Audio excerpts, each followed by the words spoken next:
So yeah, I mean, I started off the day kind of weird today. Like I had to take the dog in for his annual exam and stuff. Mm, So okay.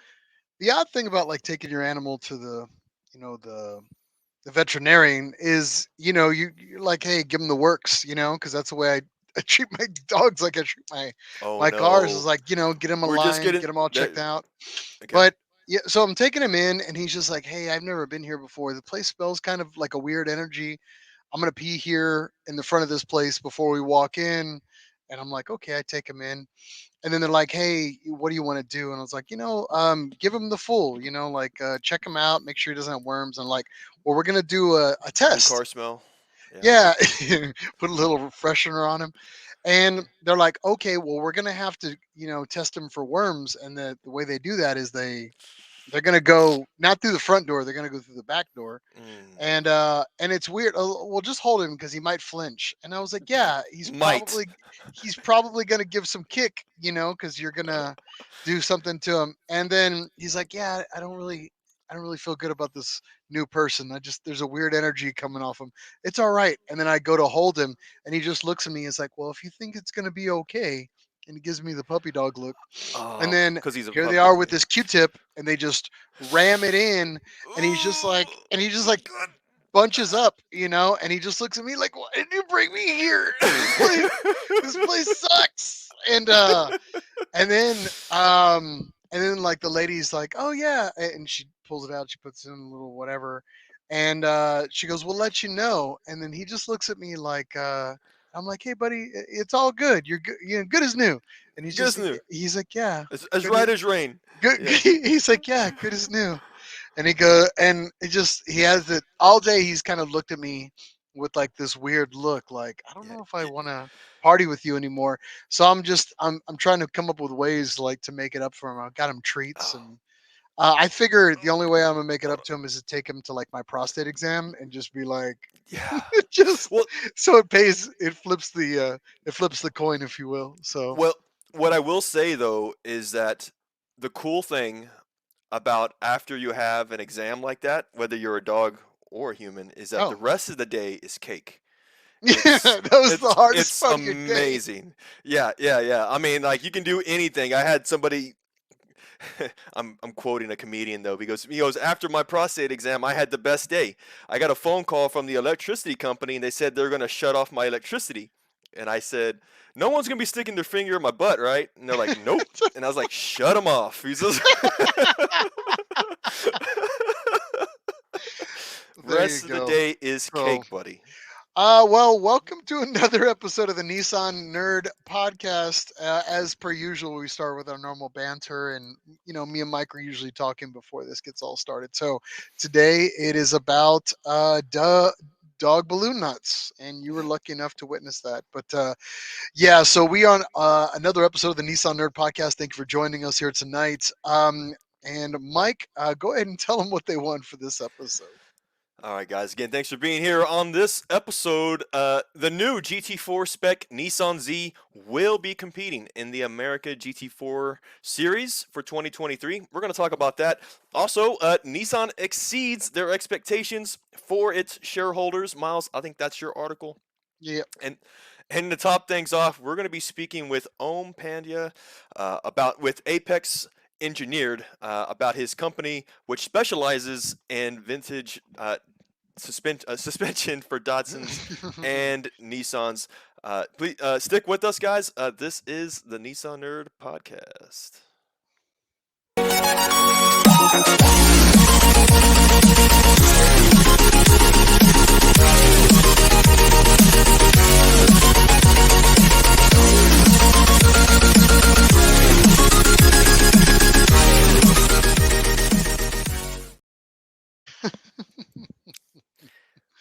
All Woo. right. All So right, all right. another episode in the just getting off. Yes, yes. I will say, Miles, before we start, my reception's a little spotty, so for any Oh yeah. reason there's a lag or delay, Any more it's than most normal? likely me. So okay, got it. Yeah, yeah. But So now, fair well, warning to you guys as well out there fair that are warning to joining us. Maybe us. there's a weird comet that is going above that is causing us to have some weird cut in, cut out problems. If we do, Yeah. tough. Deal with it. We'll work through it for the You night. get what you pay So for, you folks. get what Yeah. you pay for, and this whole show is free. So we'll send you the bill later. But yeah. Yeah. So moving on. So Mike and myself, we usually take a little time to kind of talk about what we've been accomplishing as of late. I unfortunately have nothing that I've accomplished that is worth talking about, so I'm going to skip. And Really? Mike, yeah, I'm just going to Oh, take a hard pass that's a because cop out. All right. it All is right. a total cop out. Other unless you want to hear about me buying tools, I bought a probe. Hmm. There you go. I bought a For your big for your probe. dog? Not for the dog, Oh, okay. just for general. All right. So I'm pretty excited about my probe, be it whatever I use it for. There you So go. yeah, there you go. Small talk done. That's Now let's talk about all what good. you want to talk about. Well, what I was gonna mention is that last episode in the beginning, you spoke about uh, receiving a summons for jury duty, Oh yeah, and still ditching that. They're not going to catch me. they're It's not like gonna the get you. They haven't got draft. you yet. Yeah, Like the draft. They're not going to get me. you're dodging them like the draft. Yep. Uh, well, it just so happens I received one in the last week, and just today I began part of my jury summons. Took half the day. Surprisingly, online. I'm sure every state or every county is different, but I was able to log in at work, which was convenient. However, on Monday, I need to go ahead and walk in with a nice shirt, and I got to go through the whole process in No, you person. don't. So No, you I got to don't. pay my No, dues you to don't. You society. can walk No, in with a half shirt and you'll be fine. that's the best way to Hey, get out of jury they duty. just need a Maybe I'll do warm that. Yeah, body to do the Caesar thumb up or thumb down. That's all. That's all you yeah. do. It's not that complicated. So Have that brings a good point though, dude, because there are a lot of people that I've heard stories about people who will do the craziest things just to get out of jury duty. yeah, One is, yeah, they'll just say the meanest things that make themselves look in a really bad light, but who cares? They don't have to do jury duty. But I there you don't know. go. It's worth It would it. be my first time. I'm actually a little curious to see And if I some actually people make it onto actually the have case. legitimate stress from making judgments on others, and I could agree. I could see that. So, but JLE said tuxedo T-shirt. I mean, really spice it up a little bit. Take it to the limit. I Go up there, agree. hello, Miss Lady, just like yeah. So yeah, Right, well, yeah. I'm happy that you have been anonymously selected by the state to represent your peers, My peers. and give somebody the death penalty for a traffic ticket. So Yeah, bring the shoot, hammer. sign, So sign, sign me up. Not only will I be the juror, but I'll be the executioner as well, yeah. right? Something like that. Jesus. I should mention, though, Miles, of course, for anybody who is a football fan, I know you're not, but this No, weekend's pretty good. It's going to be no. fun. I got some plans. And, I was talking to a buddy about this earlier today, is that Monday should be a national holiday, like a national PTO day. Because, there are so many people, football fans Hangover specifically. Monday. Yes. Yeah. Oh yeah, I know a few guys that have already called it in with their employers Well, I saying, mean, who wants, let's just put it there. Who wants Dave in the office with the spicy wing farts all day long? I mean, Dave, just keep it at home, just, just Zoom that one, Zoom his day. Just let Dave do a Zoom day. And, "Yeah, yeah, there you so go." That was part of the beauty of work from home too, though. But yeah, yeah. I was even thinking about it where it's Super Bowl or the game and everything else too is a lot of fun because, like I said, you're having fun. You're spoiling yourself with really good food, really good drink, maybe with some friends. Um, You're probably doing some gambling as well. I'm not too sure if you do the numbers and squares type of setup that with. is, it's like Latin to me. I don't know anything. I Really? barely Okay. understand football as a whole. I just know the oblong pigskin thing gets kicked from left to right, and then at the end of the day, somebody wins, and I hope they're all friends. So Okay. that's That's good. Well, I like your positive outlook at least. So that's good. that's good. I don't know, Yeah, but that's my that's what my week's been looking like. I've been gearing up for this jury duty, but then I'm also looking forward to Super Bowl. So, you're gonna have a good uh, time. Both are thanks. equally of same entertainment value to me. So yeah. but But either way it goes, Phil said I had to interview people on a jury a few weeks ago on someone suing me. Okay, Whoa. weird. All right. All right, man. Yeah. Hey. Well, I hope you get to keep your shirt. So Yeah. I will say that. It, So yes, man. I hope that goes we out we well hope it for you, all man. goes. We hope it goes positive for you, buddy. So. Yeah, yeah. And just give a quick shout out to some of the folks that are on with us here tonight. Yeah. Give JLE, Badu, see here, Phil, Armando. Thanks, man. Also joining with us tonight. For anybody else, go feel free to dump in the chat like we always do. Again, thanks for being here. Anything you would like to comment about the show, write in the comment section. We'll share some of our comments throughout the show. All right. Yes. Good But point. before we get on to the rest of the show, let's do our más importante campai. So let's move that forward. I just want to Yeah. give a little shout out or a salute to those in the Nissan family whom we wish good health, and those which we may have lost, but be reminded of them often. So, See little what guys. campai. Kanpai. If you join us if you got it. Smoke them if you got them. Can I tell you something? Oh, please. I was near the bottom of my the It's like, Sprite. No, yeah. no. Me, it's a little bit of vodka, a little bit of soda, and I got nothing left, and so the mixture, the cut, is way off. So it's really strong this time around. I tell you, you're starting to grow hairs on your chest. You're just drinking straight out the bottle. So Pretty kudos. crazy. Yeah, yeah, Take a whiskey with a hair in it. yeah. I forgot what movie that was from. The bartender would be, and he would just like put it in there. It's pretty funny. Anyway, hmm moving on. Let's get into Nissan news here. Sure. Go ahead. Um. Well, what I wanted to do, Miles, is that in the honor of Super Bowl, I figured it'd be nice, Hmm. and gambling, I should say. We should probably do a coin toss to see whether Coin or toss. not who gets to Is that how they? Is talk that how they first. pick Well, that's how they kick who's off gonna the die beginning of the first? game, something Oh, like that. Yeah. okay. I Well, thought it was like Rochambeau or something weird like that. So now number, the, pick a number. now I will say though that the coin toss and Super Bowl, there's actually been a streak, a bad streak. Everybody who's won a coin toss. Why can't I say A that right? coin A toss. coin toss for the last 13 years has always lost Super Bowl. So there is something else going on with that, but Oh, this is there's not a the Super thing Bowl with it. Oh, podcast. okay. This is All right. yeah, yeah. All right. Uh, now again, guys, for the this segment, what we call Nissan news. We like to scrub the internet for articles both out of the Nissan media outlets and from others across the web. And Miles, you want to call it, man? Heads or tails? What do you want to do? I'll call it. What's that part? The ridge. Nobody ever calls the ridge, and there's a hot. I wonder why. That is nobody calls the ridge. I'll take the opposite of what you take. Is that a Oh, thing? you're putting it Tails. all on green. Yeah. I Okay. You put got it all tails. on green. Yeah, The that's what you're house doing. Yeah. wins. All right. So you got tails. I'll take I've got tails. heads. Let's hopefully I can flip this You, right. you're gonna lose that coin. That's it. Ooh, got it. It's Mm. heads. Oh, you're first. All right. All Is that right. me? I'm gonna do Is first. that okay? Go. The kickoff to the posts. The Uh, what? the I always see the guy, the coin, the kickoff to the post, and the go that way. He's like All right. that. He just throws a cigarette. Just anyway, go Right. ahead. All right, kick it off. Let's go. All right. Let's go ahead and get this started. All right. Let's share my screen. Coin toss. Gotcha. Let's do that. There we go. All right.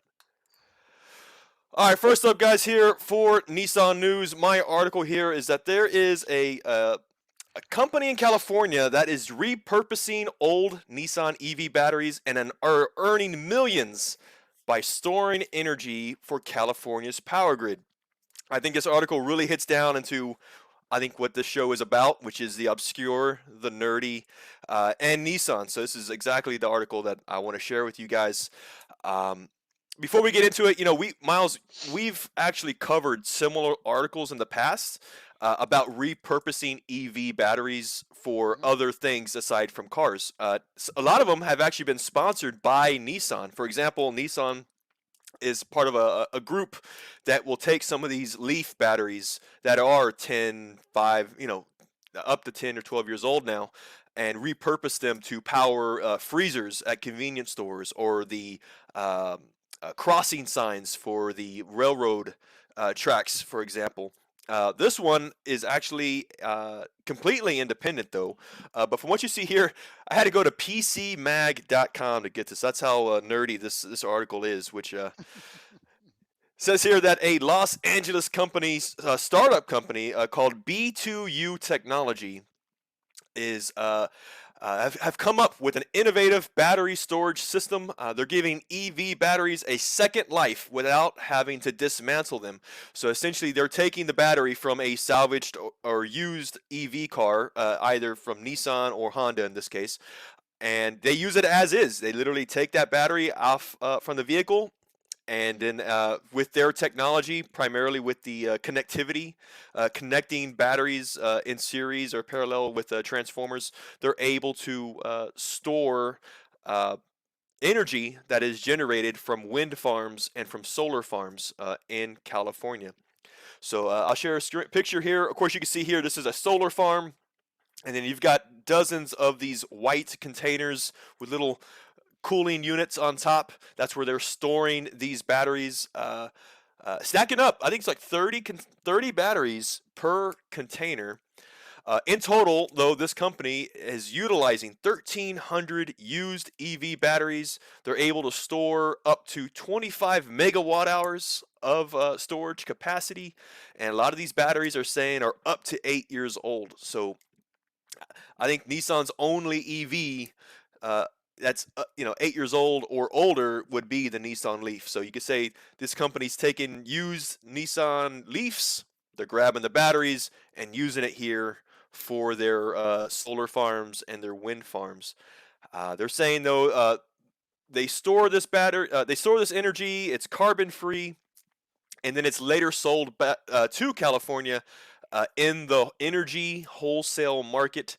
And they're saying that with a steady stream of used batteries becoming available, this business model that they have taking these used batteries is being very, very profitable. They said in the last year they've been able to earn $1 million. I believe that's above all your operating costs, etc. So they're saying with these used batteries, their capital they're able to spend 40% less as opposed to buying a new battery. So, really it's a good point to show that if you've got an EV car that the battery is just given out, it's still a good battery, and most likely it's just not suitable anymore for road duty. However, it can be used on a number of different types of applications. So this is one of the applications that I think we're going to be seeing this a lot more, of course, in the future.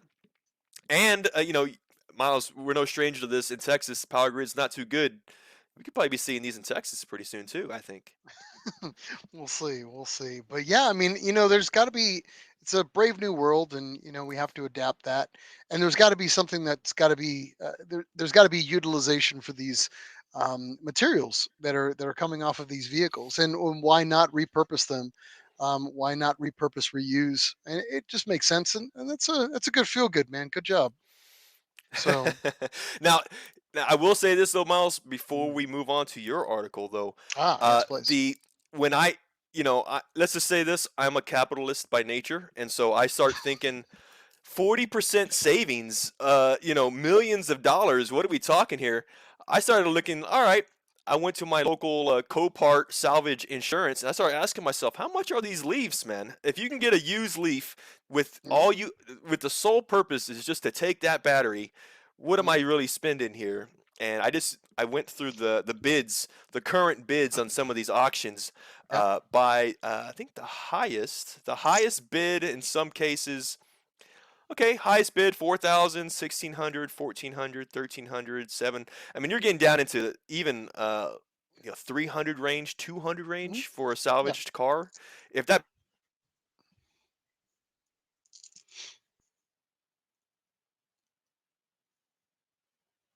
Looking at just basic numbers, man, I think these guys have really got a really good idea Yeah. doing what they're doing, repurposing these There, batteries. and they won't be the first.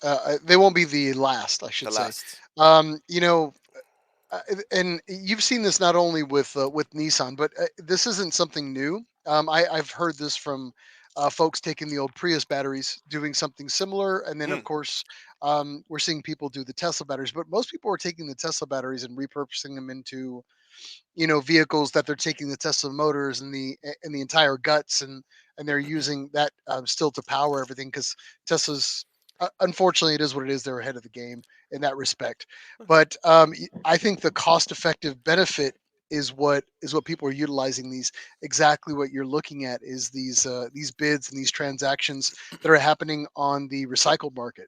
And yeah, these vehicles do carry a reasonable value, but there's so many of all that are out there, and the Hmm. range years are getting vast. So if you fast forward to 3, 4, 5 years from now, you're going to see a lot of availability of these in the market, Yeah. a lot of secondary businesses that are reconditioning these, which already exist. Yeah. But you're going to see. I think that's going to be a big business coming around here pretty soon. So. I I think so too. I did want to mention too that in this article, they did mention that this innovative Mhm. battery storage system that they call it is patent pending. So I don't know.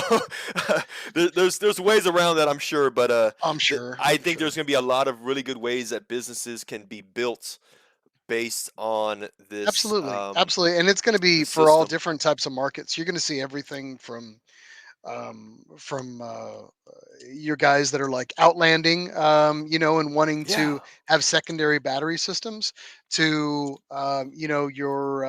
your live off the grid types. I mean, it's juice, so it's universal options I for was thinking application.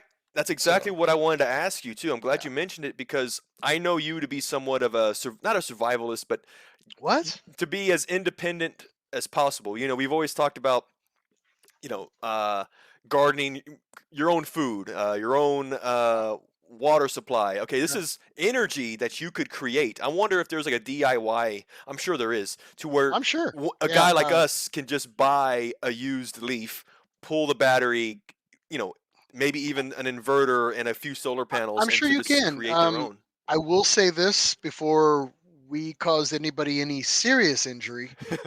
Note that this is not a normal 12 volt that's just going to make your hair stand. Ooh.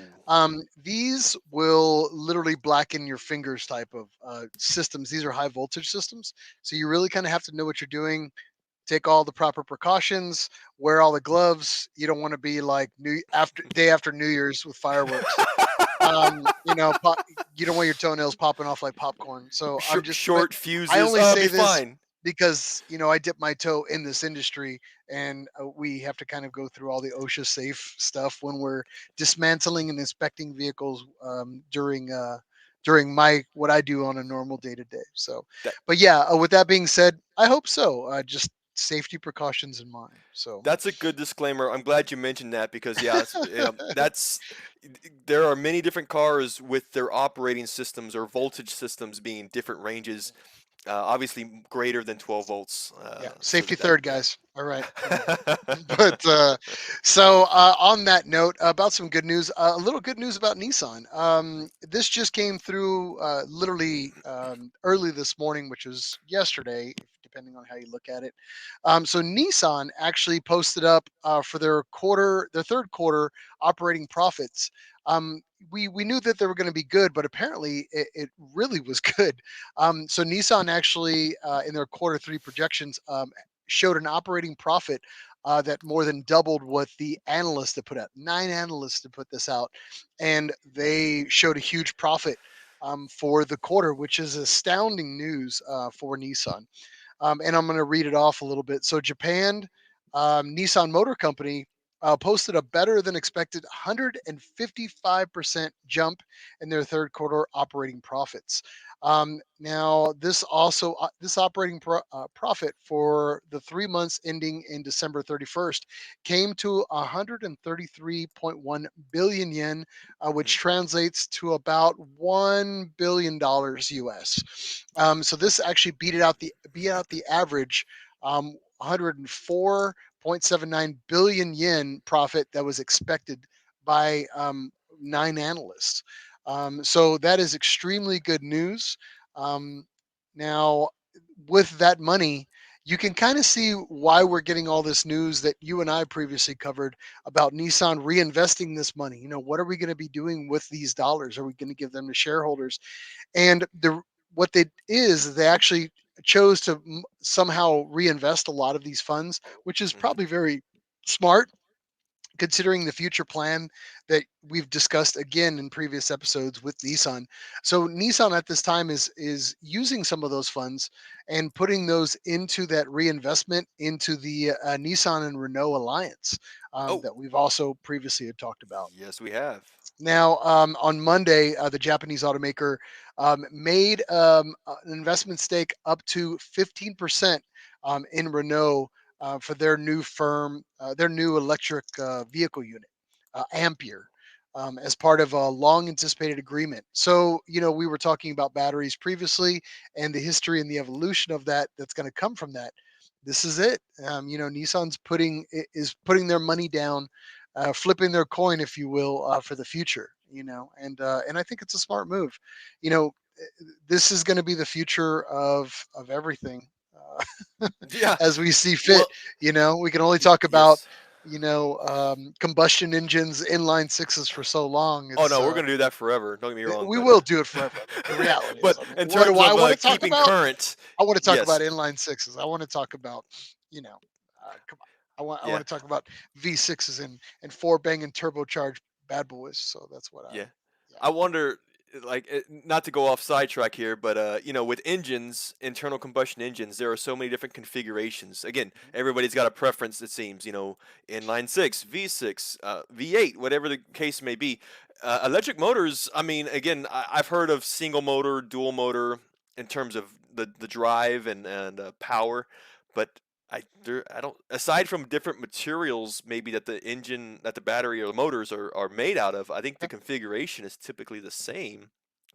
Yeah. For I now, mean, I'm wondering if yeah. it'll change, Yeah. I mean, we've talked about this before, where you're taking models and platforms. They're even trying to make them more, slow the curve for the potential buyer. Like they're putting them in Oh, VB, V platforms.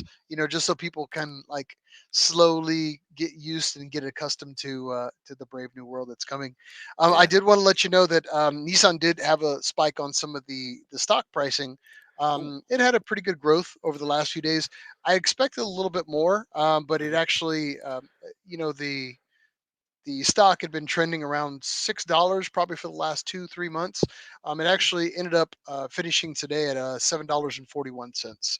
Was Hey, what we're up. the at the end of the day. Yeah, it's not too bad. So I don't know. I'm expecting this time next year we'll be back to where we were sitting with the tens, 11s, 12s Yeah. per share. So we'll see how it goes. But Eh, yeah. you did mention this earlier, and especially when it relates to stock price. By the way, you said something about the Nissan Alliance. There was something I had read. This is just a side note that, of course, the Nissan Renault Alliance. There has been some restructuring that has just taken place. I want to say it was probably released about the same time that you were mentioning Mhm. this Yeah. operating profit announcement. However, they're saying that this new agreement that they've just come up with between the alliance and its partners should, uh, fingers crossed, last probably about the next 15 years of happy coexistence between all that are involved. So yeah, you're Yeah. right. I mean, with this stuff kind of out of the way, I really think it allows everyone, including us, to say, all right, dust is settled, and we can just look forward and focus. No more of this uh, publicity, that negative publicity that has been surrounding Yeah. it. So we're looking good. I think so. So yeah, kudos, and that's the brand news that we're going to cover. All the Nissan news that we were choosing to cover. I mean, it's actually kind of been a slow news week for the last 2 weeks, so it is what it is. It We're has. just kind of choosing to give you the positive right now, and what what little we're kind of scraping away. But on that note, let's go ahead and jump into motorsports news. A little bit is kind of going on. The seasons are starting to open up, and with that, Formula E is kind of off to a running start at this point. Yes. Sorry, man. I was a little spotty. Oh, so Can I you was can you just hear me? saying, yeah, Formula E is off to a running start, and That's go ahead. There you go. Thank you. Thank you. Yes, when it comes to Formula E, I want to give you guys a update from the past 2 weeks here. I'm going to share my screen. I'm going to keep video to a minimum here again, just because of circumstances here at the moment, though. But here in the last 2 weeks, gotta say, Nissan's had a major case of diarrhea. This actually, in Saudi Arabia, diarrhea is the track at which they compete in Saudi Arabia. So there were 2 rounds that had just happened here within the last 2 weeks. I want to give you guys the results. Let's start off with round 2. This happened here on a Saturday. We had here Nissan's 2 drivers, Sasha Fenestras and Norman Nato. We'll start off with Sasha here. Qualified 18th on the grid, and on race day finished in 17th. Norman qualified 16th and finished the race in P12. Ultimately, they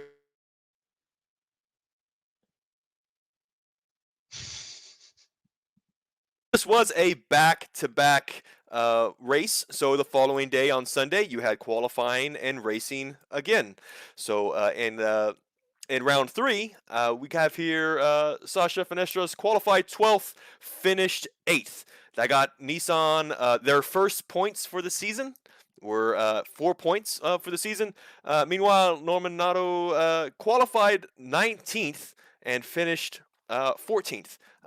No points for him. Now, as the results from our team here in these last 2 rounds, through the Nismo article that was released, they had mentioned that for the team, the results really bring mixed feelings about the weekend in general. And what you can see from the data, though, is both of their drivers finished the race at a higher position than which they qualified for. So you can tell that they hold the pace. When on race day, both of their drivers can keep up with the pace and move up on the grid to finish higher.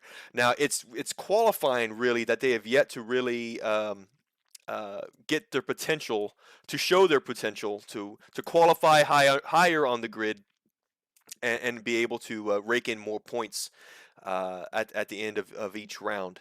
So Nissan's definitely got some more strategy work to do. There is some promise, but again, it's still after these first 3 rounds is still again these mixed feelings that are happening. Currently, Nissan is 8th place as a constructor with their 4 points. Meanwhile, I do want to say this: the McLaren team, who is powered by Nissan powertrains, had their first podium of the season at these very races.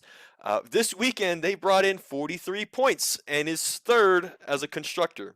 Nice. So, I mean, and again, being powered by Nissan, it really goes to show that there is potential in these powertrains that are these Nissan powertrains. It's really about getting the strategy right, getting things dialed in, getting their drivers' heads right. I'm sure to really go along. Now we have more races to come for this season. We're looking at 16 races here. What does that make it here? 13 more for this season. Nice. The next race is actually happening this weekend in India. This is the brand new track, Hyderabad. It's only 1 round. It is a 1.75 mile street track, which is street tracks are very, very common for EV Formula E. Mm-hmm. This is the first of 4 new tracks that'll be added to this season. What's really cool about newer tracks is that it is somewhat of an equalizer with teams, because no team has any previous data to rely on to help with the car's strategy or setup, car setup. So there's going to be a lot of teams that are just going to be discovering what really makes their cars work well on this track. This leads into potential for our Nissan team perhaps to capitalize on that. One other thing to mention about the India race happening this weekend is that the weather is hot and humid, especially with these brand new Gen 3 cars. This will be the first time that these newer Formula E cars experience this type of weather. So we'll see how they do in terms of performance and reliability So they're fighting a along the new way. track. They're fighting um, odd temperatures, and yeah, Yes, that's it. new So track, odd temperatures. It's a brand new platform. This is the Gen 3 car. that's true. They're They've still got an we're learning, entirely new qualifying system, which is a huge, and a well, lot of new drivers changed out last year. I mean, it's typical, two brand new but there's drivers. for us anyway. Yeah, two brand new drivers, and but a lot of Yes, drivers, a lot of fresh faces this season in comparison to last year. So. But yeah, I think they're yes. going to do good. At the end of the year, I hope we're sitting on the podium when everything's said and done. We'll see how it plays out. It's still very much early in the series, but we wish them luck as always, and we'll continue to keep you updated as we move through the series. Now Cool. on that news, oh yeah, actually, I guess Mike, you want to tell them the best way to watch? Yeah, you're right. Now, just again, for those who are interested in Formula E, again, this is probably one of the best seasons to really get into it.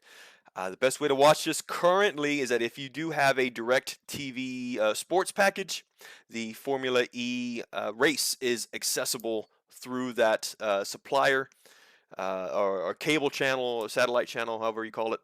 Otherwise, the second best way is to just go through the Formula E channel on YouTube, and you're just going to catch recaps of the race. Uh, that's just how they present it in this case, Okay. until further notice. All right. Well, I am going to report a little bit on the no news aspect of motorsports right now, since we are still early in the season. Technically, we're still in winter, I guess, for most areas. Ah, But let's talk about some of the series that we typically report on. Starting with the Nissan Challenge. The Nissan Challenge will officially return here in February this month. We'll keep you updated as we get into the season. Obviously, we're a huge supporter of that grassroots series, as well as you should start looking into it as well. You can continue to check those folks out through their Facebook page. And this year is going to be a big year for them. So definitely follow up on it. We'll keep you updated as the season starts to unfold here in the upcoming last part of the month. Let's see here. Super GT won't return until April. There's not much going on right now with the Super GT series other than two shakedown events that they're having. One actually just occurred this last week. No real news to report at this time, but we will have more updated data as we start getting into April. But right now, yeah, nothing to report until that full season kicks off. And lastly, Centra Cup. Central Cup we've reported on here previously. Nothing to report right now. They will not start up their series officially until May. Last year we had Valerie Lemon, who actually ended up taking the season. We'll see if she can maintain her title for Central Cup mm-hmm. and as she takes on all challengers for this next upcoming season for 2023. But that is Central Cup. Again, we'll keep you updated as we move forward. Now, we're adding something new to the list here this year. As for those that don't know, the Nissan Z will be added to the GT4 America series, and Nissan will be Yes, competing. Mike, you actually yes. did some research on this. Tell them about it. Yes, man, I was so excited to see this, and honestly, it was funny. It actually the news was released the day after our most recent episode, so we've been having to sit on this to talk about it for the last 2 weeks now. Yeah. So, yes, I'll share my screen on this. This is the article from GT4America.com. Nissan's new GT4 spec car will compete in the GT4 Series America. Um, Now the GT4 Spec Z, we've actually talked about. It debuted at the SEMA convention here this last November. At that time, it was not official whether or not the car would compete in any series at that time. But now it has been announced that Nissan, we are going racing, and we're going to be seeing this car at local tracks in competition. So super excited about this. The team that is racing this car, it is not a direct Nissan team. However, it is a Nissan sponsored team, you could say. The team is called Tech Sport Racing. They're out of Virginia. Uh, the team is no stranger to the America Series. They previously were racing the 370Z in the TC America class. Now they're just moving on to a bigger, better Z, and they do have full support of the Nissan factory, amongst others as well. We'll get into that here in a second too. They are the first customer team to run the new Z in GT4 in the U.S. And the Z will be competing against 30 other spec cars in its class in competition. In terms of sponsorship, our friends Z1 Motorsports, they're going to be supporting the Tech Sport Racing Z during its 2023 campaign. So we've got some friends, of course, uh, giving this car as much support so that they can see more and more podiums for this series. I'm really excited about this though. Again, the car's got 450 horses, backed with a 6-speed transmission. It's a very exciting time. I cannot forget this either, Miles. I know, I remember we talked about this offline. Of course, every car's got to have a driver, right? Well, I'll be honest, I didn't say how many of the GT4 cars. So, however, one of the drivers that will be driving the spec GT4Z will be none other than our friend Brian Highscore. Again, Yeah. we've been hanging out with him a number of times. Miles, you want to say anything? Yeah, Brian.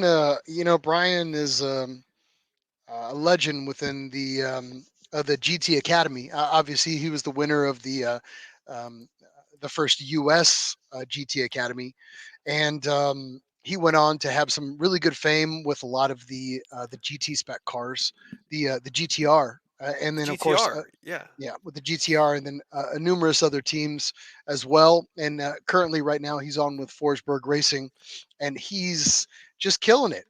And not to mention countless wins with in the virtual racing sim world. We always love Brian. I always love running into him. Nicest guy I think I could ever could ever hope to kind of just hang out with yes, and discuss racing in general with him. But I always love to see him and try to catch him whenever we're around a ZCon or whenever they're passing through Coda. But I'm super proud of him, and I sent him a congratulations yeah. and and a few other things, and we just kind of we talked for a little bit about it. But I'm super stoked for him.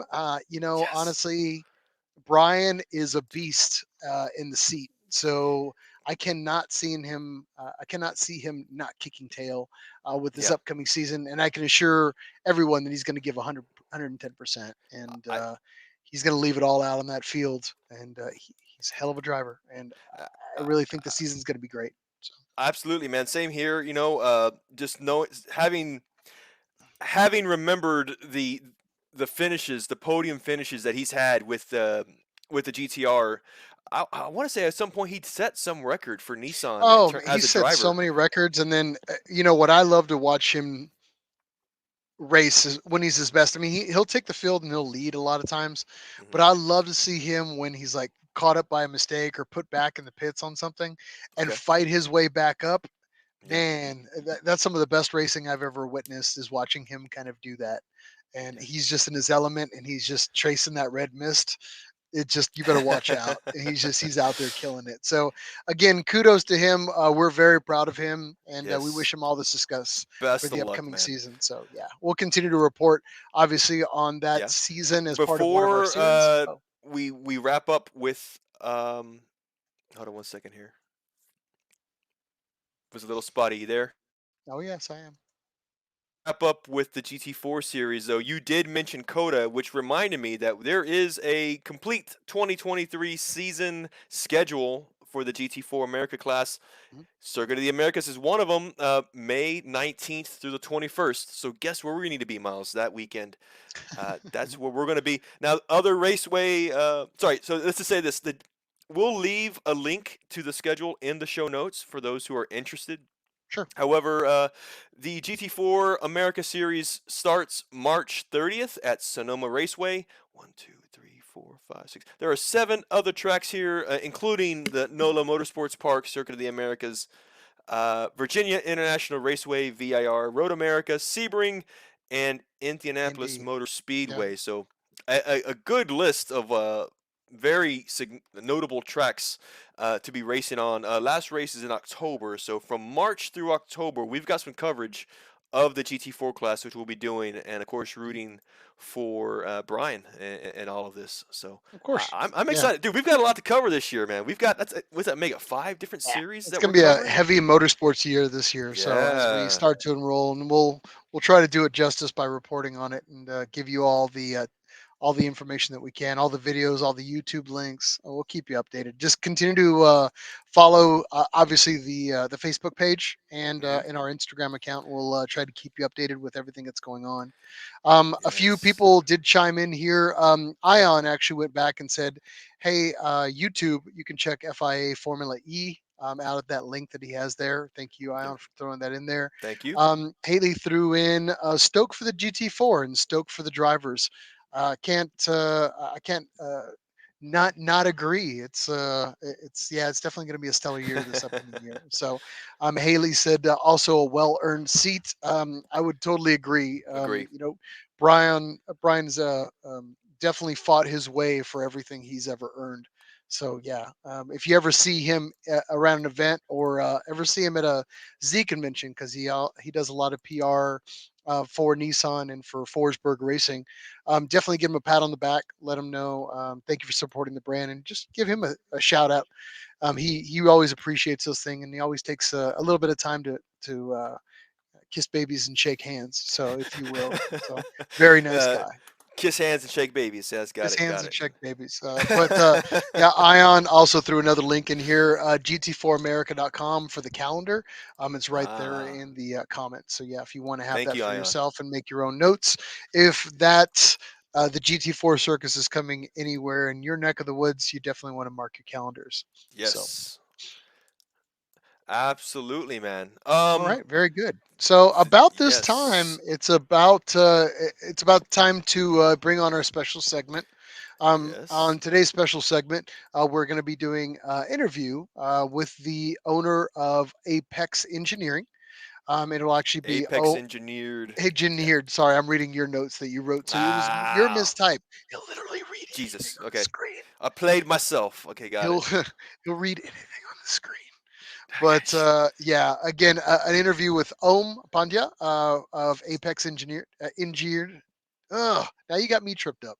But we'd like to bring him on to talk about his business and talk about everything about the business from the beginning to now and what the future holds for Apex.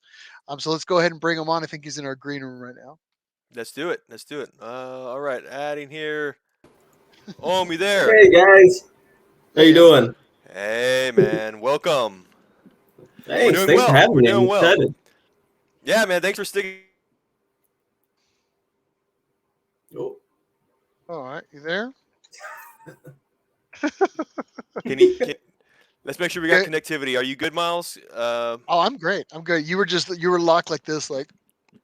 Oh So it's man. kind of I hope we're funny. doing Yeah, okay that's why with we were laughing this. at you. It's okay, don't worry about it. Like I said, it's the Comet, it's the five. What is it? The 5G that's the 6G, 7G that's throwing everything off right now. Don't worry about it. It's fine. But yeah, let's.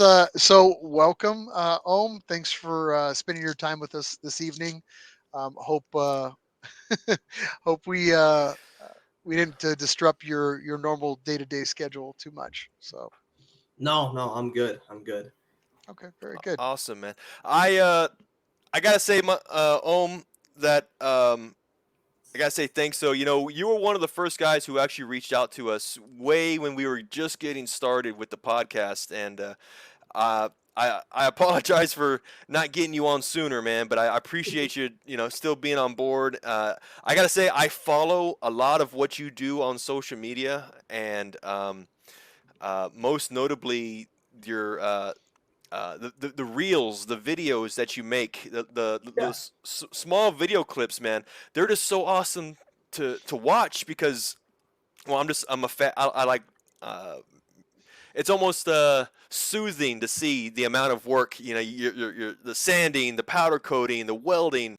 It's just so fun to Right. watch, man. All your hard work satisfies his need to create something. So he's Yeah. like, and he didn't even have to get off the couch, you know? So you work so hard, you fulfill his target goal of Yeah. accomplishing stuff. So I, oh yeah, man. I mean, just one or two. Do you make those videos, or is it somebody on your team, or what? Actually, Who's yeah, the me. mastermind? Yeah, so it's actually one of my good friends from middle school. His name's Joey Luce. Wow. Yeah, he does videography. He contracts with everyone else. So then I was like, hey man, you do that? Let's get together. And yeah, he you're like, made that happen because before we were Joey, just remember with that our time I phones. beat up that bully for you? Joey, Yeah, In middle come school? yeah, on. Yeah. yeah. Come You on, owe me Joey. one, right? Yeah. You know how many you took my peanut butter and jelly sandwich for 3 consecutive years, Joey. You owe me. Just Yeah, pay it back. Yeah. Pay it forward. yeah, Just But that's That awesome. Yeah, they're great videos, man. I really do enjoy. I think everybody else does because you get a yeah, lot of positive feedback from those. I mean, we track all yeah, that stuff, and yeah, yeah, kudos to you for really adding that feather in your cap. So yeah. kudos. Absolutely, thank you. yeah, yeah. I gotta say too, man. You know, we were talking earlier this week, just kind of gearing up for tonight, and it you're based out of Wisconsin, and I was Yeah, thinking, you know, I can't remember if any other company, north of at a yeah, certain. It seems like most companies are kind of West Coast or East Coast yeah. in certain areas, but never really, not as much north, man. It. I mean, I'm assuming you're from Wisconsin, born and raised, or how long have you been in Uh, Wisconsin? Not born, but yeah, raised for a while. But yeah, I mean the cold and the harsh winters definitely push people away, and I don't blame them. But Yeah. What's the yeah, scene out there like? I mean, like the tuner scene. Is it pretty strong there, or is it you and three um, people? yeah. I mean, there's definitely a crowd of people. I mean, we're close to Milwaukee, so it's a bigger city, so there's definitely a lot of people there. But I mean, doesn't compared to like East or West Coast for sure. Okay. But still enough that you can find support and people there are still willing to work and turn on You their know, gears and stuff. yeah, sometimes those small Yeah. areas, like, you can, the East Coast and the West Coast guys, nothing against them. We love all you guys, but they can be a little spoiled with the amount of cars and coffee events. There's Yeah. like 6 cars and coffee events today. And it's like you go to like you go to like middle of nowhere, North Dakota, and you're just like, these guys have, 50 cars out there. And that took a lot of effort to get there. So you should kind of nod your cap in that respect. So, Yeah. if you guys have a scene out there, again, we definitely give you the kudos for putting that together because it takes work to kind of keep Yeah. that out there. And then, not to mention, you're always fighting the domestic threat, if you will. So, Right. Yeah. with all those guys like revving at you, it's like, Jesus Christ, can I just get home? Like, I don't need 14 Camaros or, Challengers. I'm like, I'm just trying to get my S30 home. That's all. So, Yeah. Yeah. Yeah.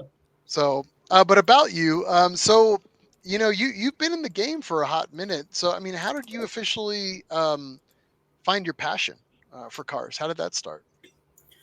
Shoot. Passion. I mean, it's passion probably started like years ago, middle school. I like the 350Zs when they came out. I thought those looked pretty cool and stuff, but I never really got into learning cars. It's kind of like on paper, like, oh yeah, I like cars, and I'm gonna tune this to 1,000 horsepower, and I have no idea what I'm doing. And then as I started tinkering on stuff, that's kind of when the passion grew. So built my Z, and that's where I think things really ingrained in, went from hobby to kind of just meditative working and tinkering on stuff.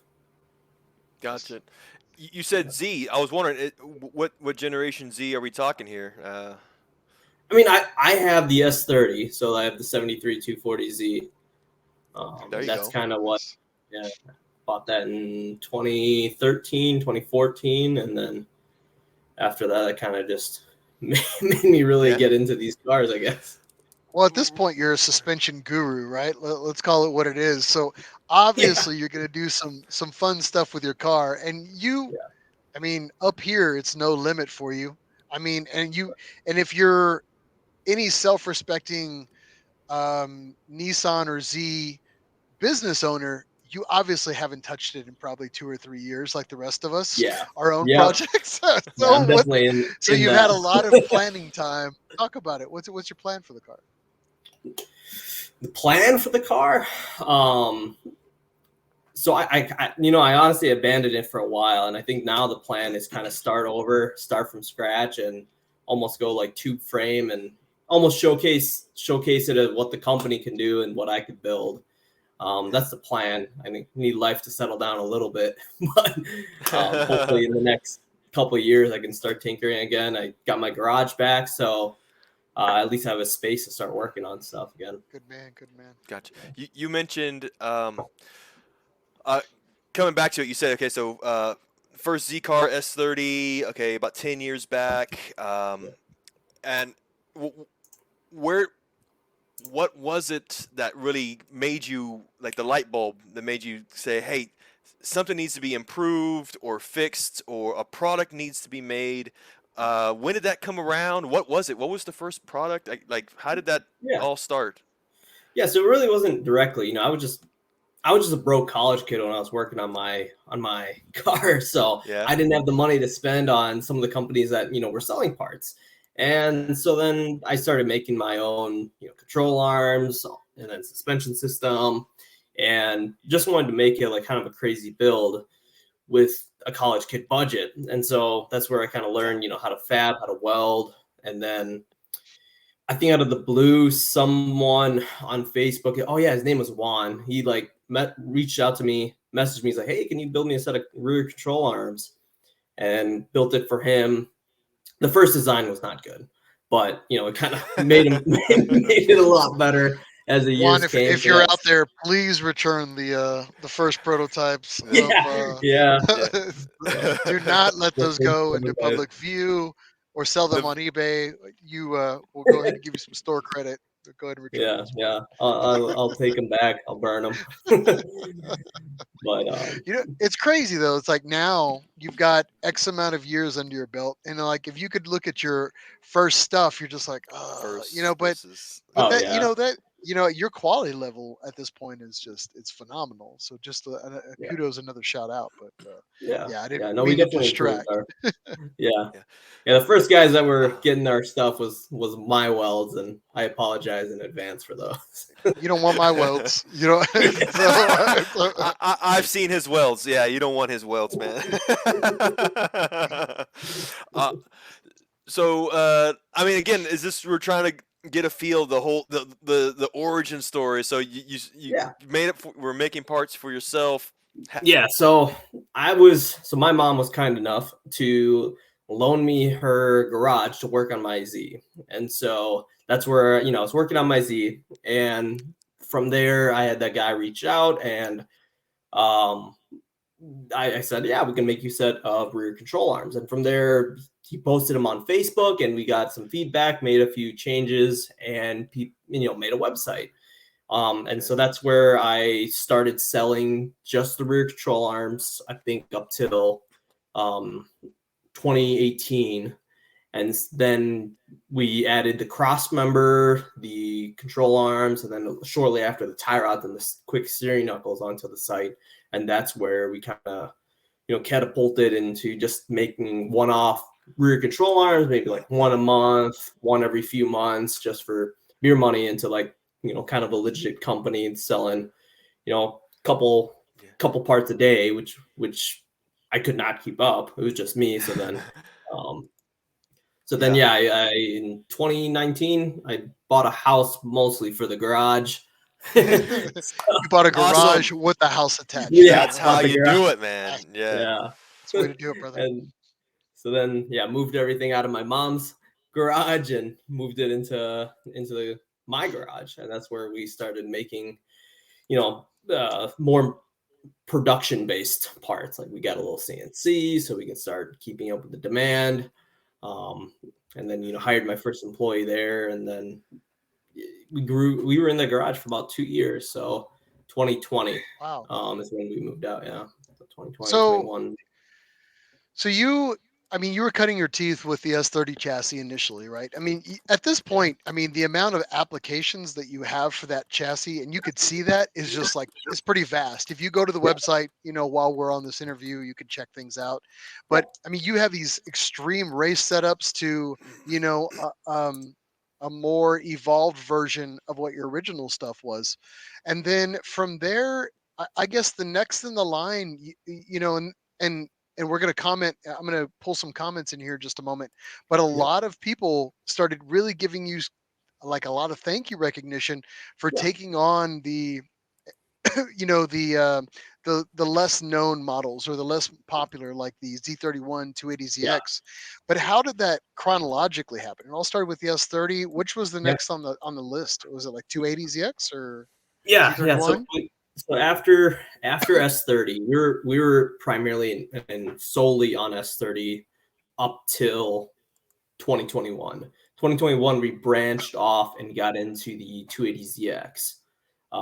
Mostly because there was suspension that was made from them, but there wasn't, there's still a few parts that weren't being made. And then there definitely wasn't anything for the rear. So the rear suspension kit really Yeah. just kind of Those helped guys us a were just ton. stuck and they were stealing everything out of junkyards to just Yeah, they as were a lowering as their an cars, their upgrade. cambers are like this. And Yeah. the camber was all shot to hell. Yeah. Yeah. So Yeah.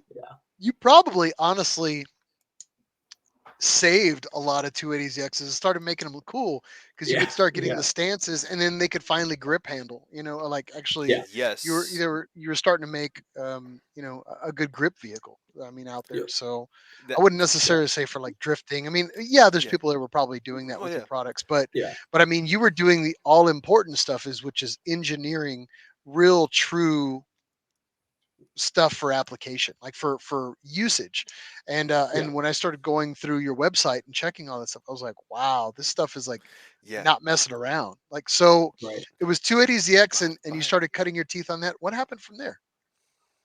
Yeah, so 280ZX came, and that was a great platform for us to jump into like the 510 and Z31 market, because I think the 280ZX was one of those that was just like super neglected, and then they had those trailing arms, which are great for certain applications, but are definitely not for a road racing or even like daily driving it if you're going to lower the car. And so with the 280ZX, we were almost able to you know quote unquote copy and paste onto the Z31 platform, and the 510 platform. So we released 510 in May of 2022. Sorry, May of 2022 Okay. on May 10th. So on 510 day, we released.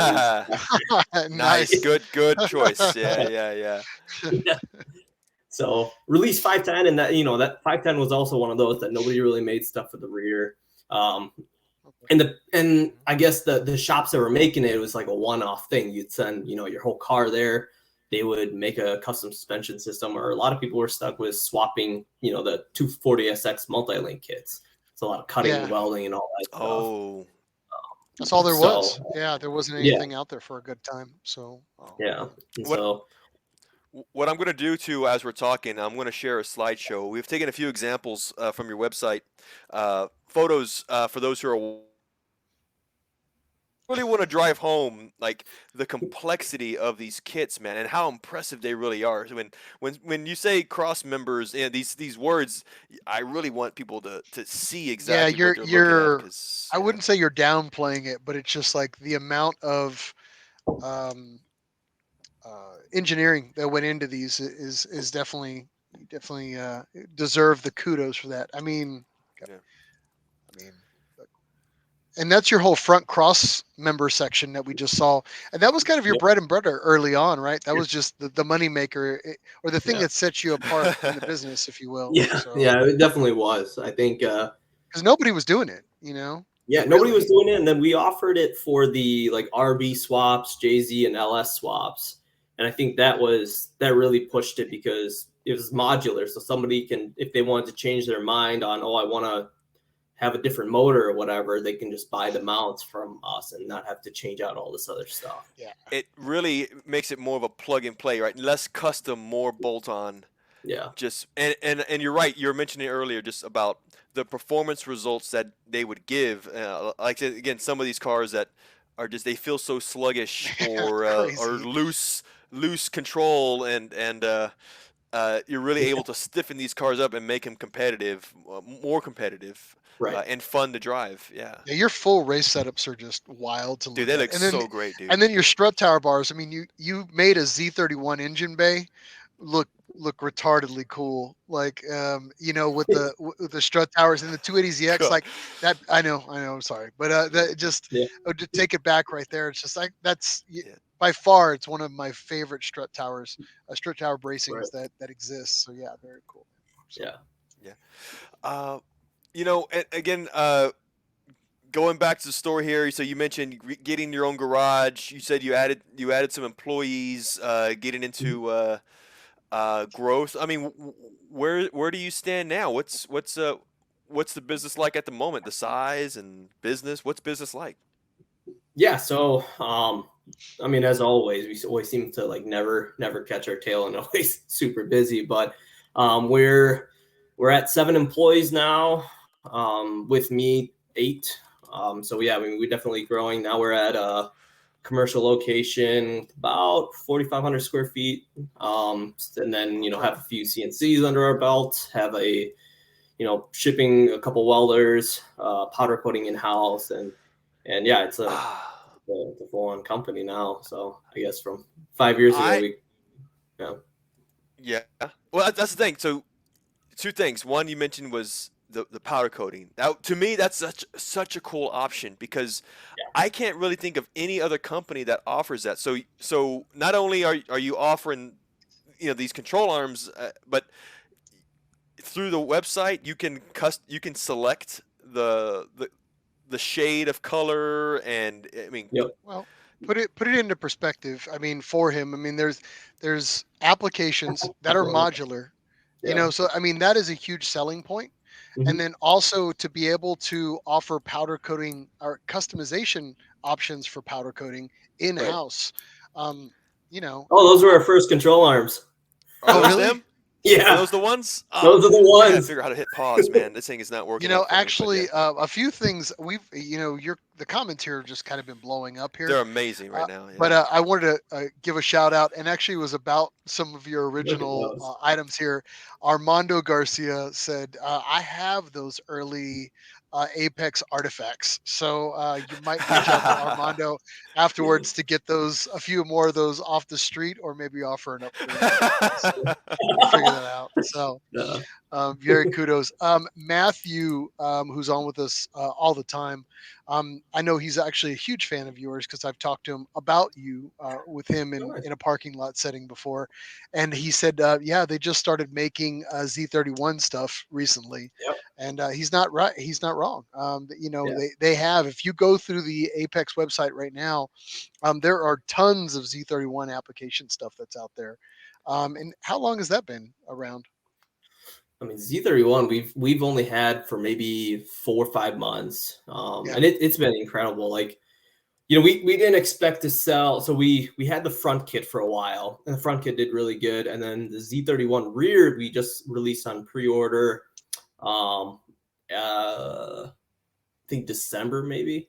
And Okay. then we're starting to ship them this month. But the Z31 rear I did not expect to sell as well. They did, but it's the same concept that they had the trailing arms.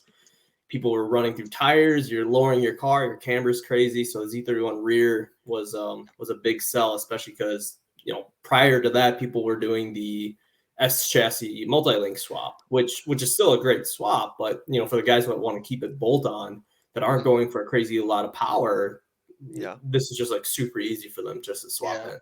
Yeah. Another comment, Zach Whittiauer, who's actually a big Z31 Texas guy here, local to us. He said, "Love that they offer Z31 parts. Not too many companies offering quality suspension parts for them."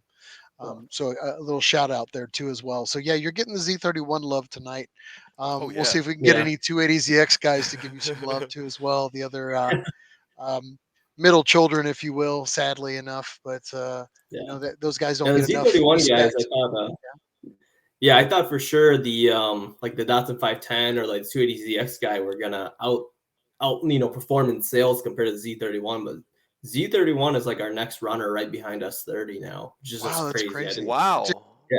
Are Yeah. you getting a lot of requests for anything? Like anything else that's kind of on the horizon? Are you thinking about for Yeah, I mean, Z31? so Z31 guys, we fulfilled for the stuff for Their the needs.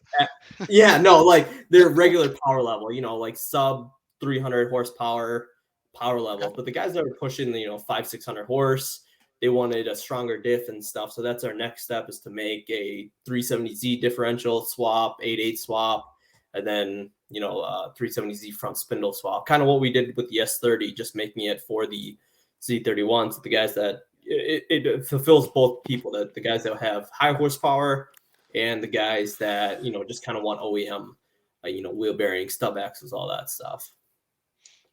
Nice, nice. Yeah, there's Wow. again, comments are blowing up here They're for you blowing up, tonight. man. Yeah. Multi-link career, yeah, that's gonna be the tricky one.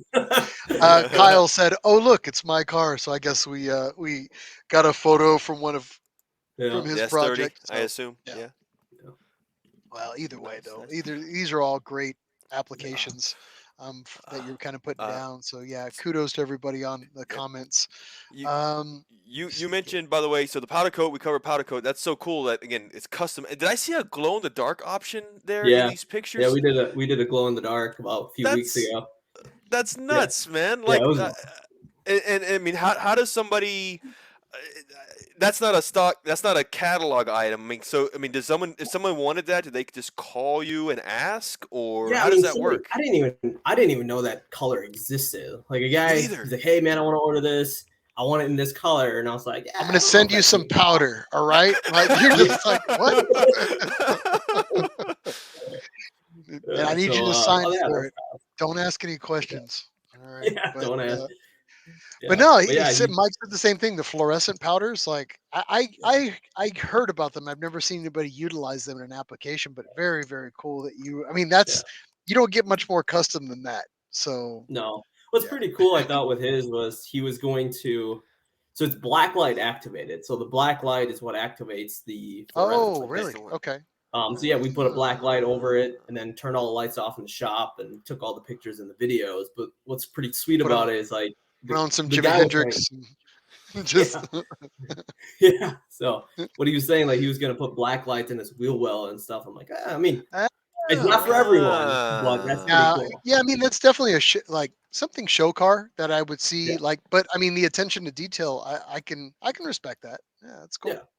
So, That is. um, Yeah. Cade actually wanted had said, "Hey, I apologize. I kind of jumped in a little late."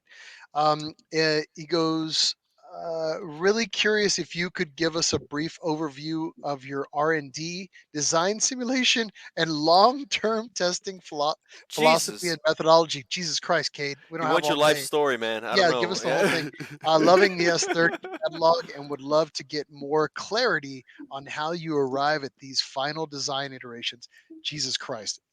You could I'm gonna put a summarize cap if on you want on this. that one. Yeah. We'll summarize it for Cade, and he can message you on an email to Yeah. ask you about the rest of your blood type. And it's just, but Yeah, no, but it is actually a really good, entertaining question if you yeah. care to attack it. No, absolutely. So, actually, we'll give Kyle's. He's in the chat. We'll give Kyle's as an example. So when we were developing the rear for Kyle's for the Z31 suspension, Kyle brought his car over. He took off all the suspension and stuff, and the first thing that I do is I'll 3D scan the bottom of the car wherever I got to get my suspension points, and then from that I'll take a 3D scan of the original suspension. And from having both 3D scans, it makes it pretty nice. So then you can start simulating the original suspension in the as the car as it goes under bump, under corners, and all that. And then from there, you can kind of set your improvements. So you can assume, where the strut towers are, measure out where the strut towers. So then you have, good geometry going all the way up to your strut towers. So you reduce bump steer and all that other stuff.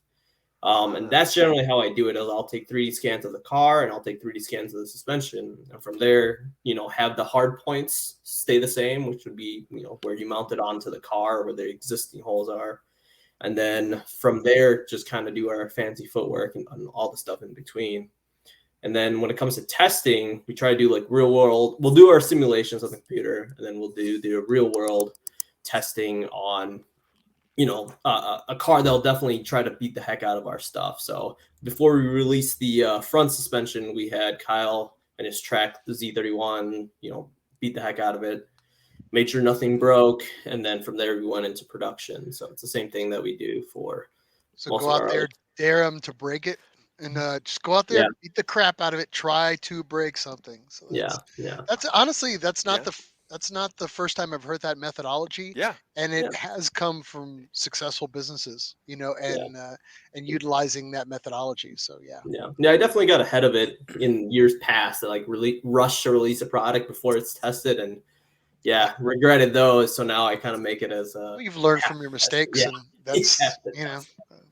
But that's cool, man. Yeah.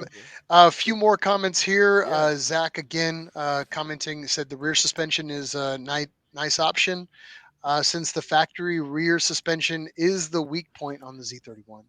And Yeah. yeah, I would totally agree. Let's see here. A few more questions. Kate said, "Sorry" is a legit reasonable question, and it is honestly. Kate, I was just It is. poking a little I fun. hope So I hope we were able to answer most of that. It sounds like you had. I mean, again, yeah, so coming from OEM hardware, taking the 3D scans, grabbing the critical dimensions that you need to maintain, and then now you've got adjustability that you can put in that to allow for Yep. either a suspension correction or. And I assume too. Actually, a question I had was, I assume these parts are lighter than factory in most cases. Yeah. Is any that weight is that advantage? fair to Yeah. say, or what kind of Yeah. are they lighter? Yeah. I think our like I don't know the S30 because I never really figured out the weight, but I know the Z31, our front cross member shaves like 8 pounds off of the That's front good. cross member. But I We mean, haven't tested even the at rear. that, even if you're hitting that or even gaining a little bit, but I mean, look at the rigidity aspects you're getting on some of this stuff, Yeah. and the articulation change. Yeah. I mean, it's Yeah. it's Yeah, crazy. there's like some parts that we just can't, like I know like the steering knuckles, ours are, a few ounces heavier because the original ones are cast. Like we're not gonna be able to Nah, cast you're not something going to like that. step So yeah, back on that and Yeah. go but backwards. It makes yeah, no we try to sense. make it as light as possible, Right. assuming Right. that, try to Um. make it so if somebody hits a Again, yeah, wall, taking the geometry, they the don't get killed. lighter. I was thinking too. Uh. Yeah. In terms of testing, I mean, say track days. I mean, again, are you sending prototypes out to just some of your best customers, or for those? Is there like a could anybody just say, hey, I want to test your stuff, or how do you pick? Yeah, so Are I they mean, local or? we generally try to do local unless it's something like, like a motor mount or something that he's like, hey, like I want to swap this motor in it, and then we'll make the prototypes and we can send the motor mounts if he's already got our cross member and stuff. If it's this major suspension stuff, we generally try to do it locally, but it is also hard because we're in Wisconsin, so and there's not Yeah, a lot of the yeah, number of, and yeah, exactly. yeah. So the number of people Um, that you can go with, you know, go with and have them tested is definitely limited. But stuff like major suspension will have people do it, and then if they have like an idea, like, hey, I want to get into, you guys should make parts for these cars. If we see like, yeah, we have it in our capacity, and it's something that we can definitely market, we would. If they send us the original parts, we'll take care of trying to source a chassis here.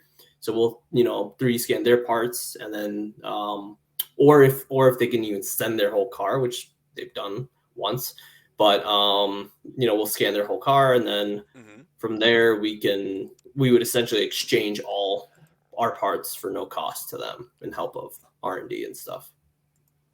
Okay. I I was thinking I put one picture here. I'm sorry again, I had a little bit of a connection issue there. I'm sorry.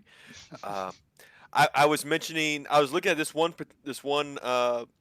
picture here, and I love this setup, but I've seen it on a few other like custom builds, but Mhm. that's obviously not stock. I mean, so Are you Yeah. talking about the full what's the race story? application? What's the story on this? Yeah.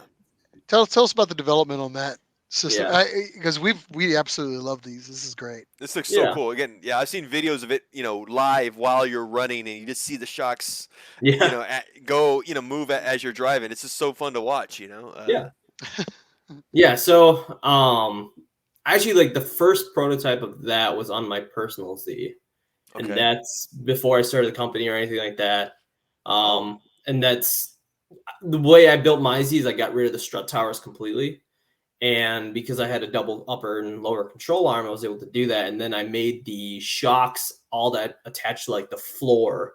So instead of having the strut towers up there, I just had it go onto the floor and had the coilovers in the back.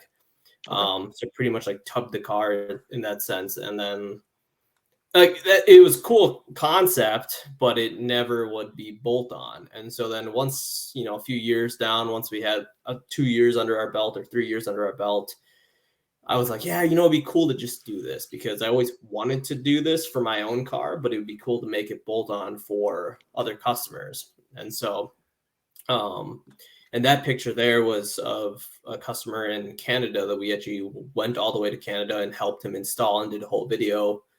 Oh wow. So And you that. went So to yeah, Canada to help him install that? yep, yeah. I went to Wow. Canada. I That's think I cool. drove like 15 hours up there, did the install, and Whoa. then 15 hours back. But no, I mean it was so much fun. Like it was cool to be there. And Jeff, the owner of that car, is like just awesome. And he has a Hellcat motor in that Z. Just Oh my wild. God. What? Yeah, he's got like a Hellcat motor. So, Wow. yeah. That's But nuts, man. That's yeah. But that's all. It Everybody's sounds like you got saying, some awesome clients. Yeah. Right. everybody's jumping in saying road trip. So it's like, well, let's set expectations here. That's probably not a normal business function unless Ohm says it is. But yeah, I can't see Ohm taking off to work on everybody's cars. But he can definitely supply you with good suspension hotness should right. you Yeah. reach out to them. Yeah. So I I wanted to touch back on what you're talking about. We're talking about the growth, and again, we got into the tech of it too. But all of these, this entire, all the development, the ramp, the momentum that you've gained too. It's been in a relatively short period of time. I mean, I think Yeah. you mentioned the first arms in 2018. Yeah. The first couple rear control arms 2018.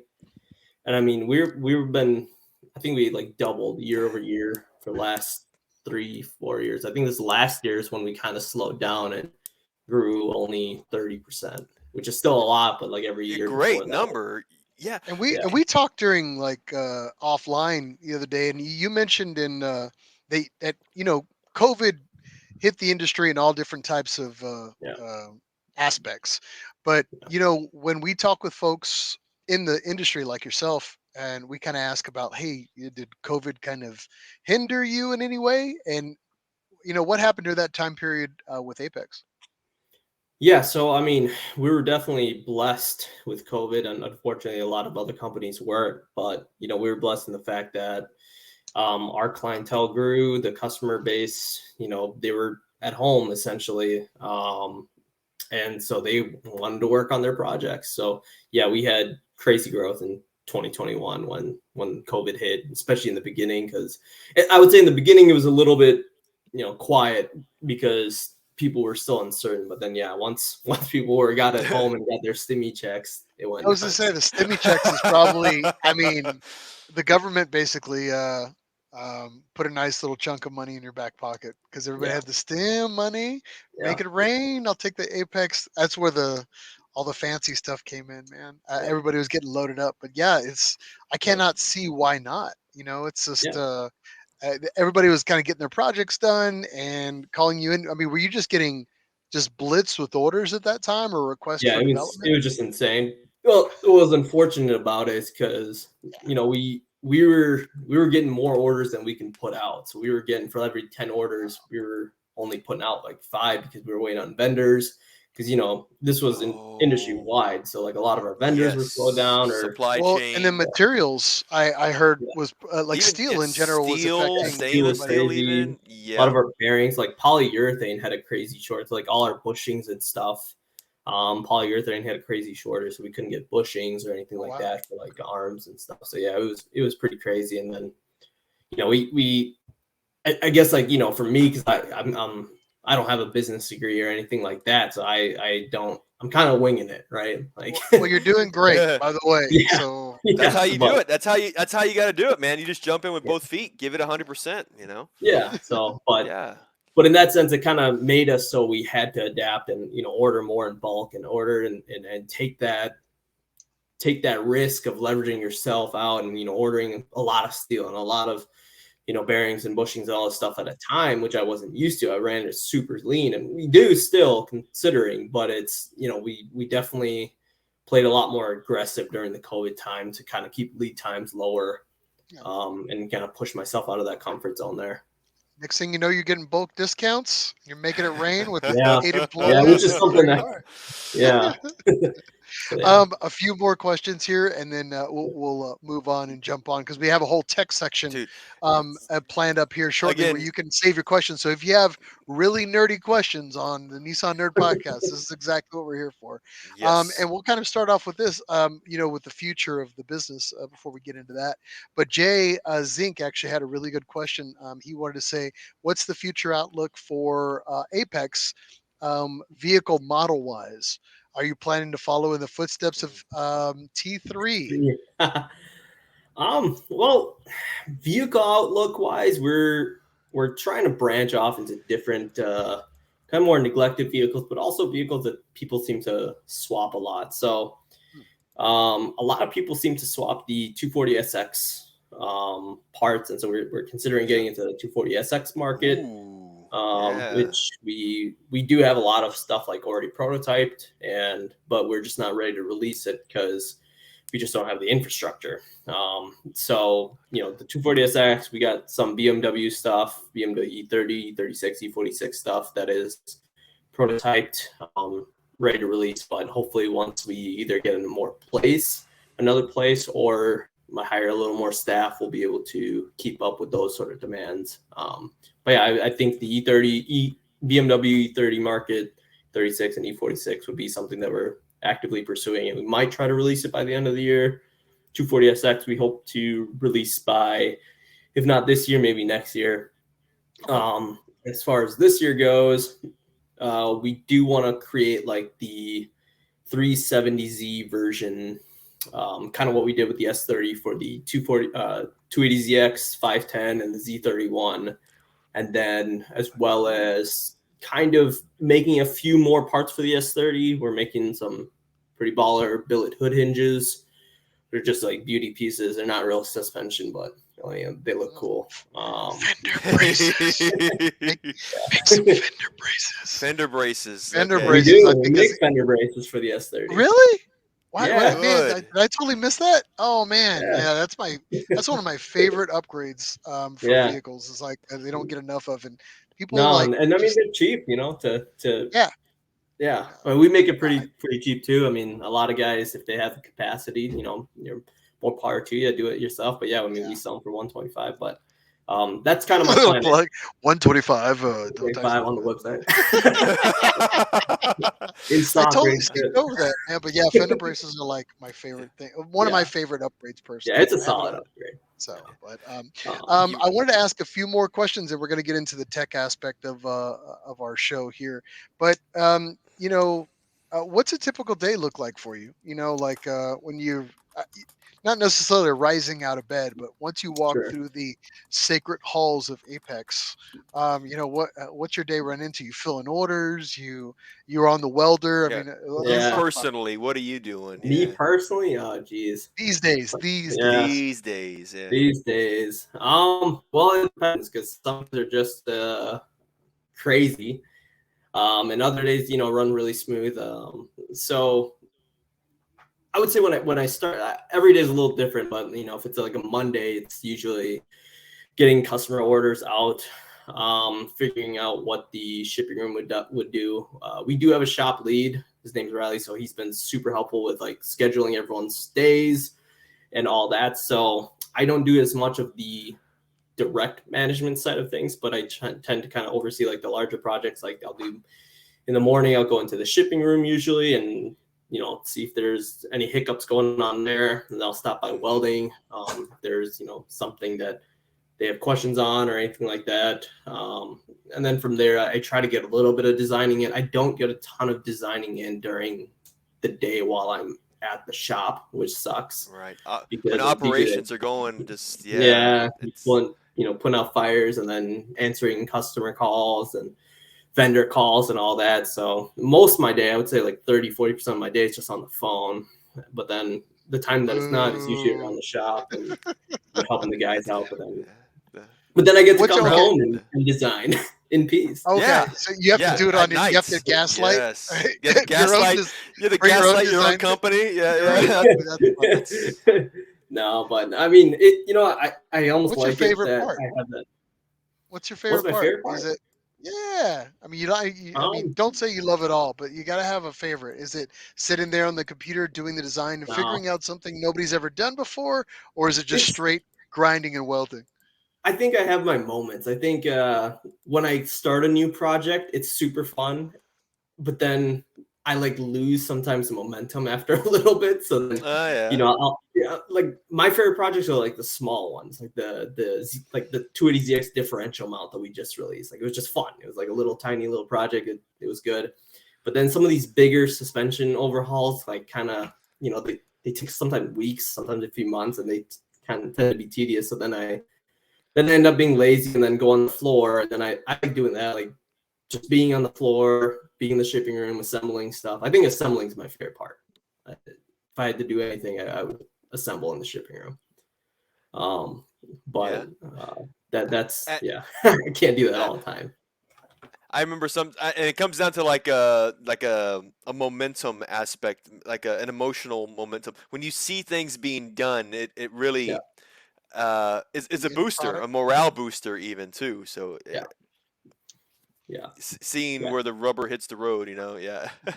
yeah, yeah. I think when we like from a prototype to one of the first few products, or at least the first true prototype that's tangible, that's in your hands, I think that's what keeps me going, because it's like, oh wow, this was on a computer or just scribbles on some notebook paper a while ago.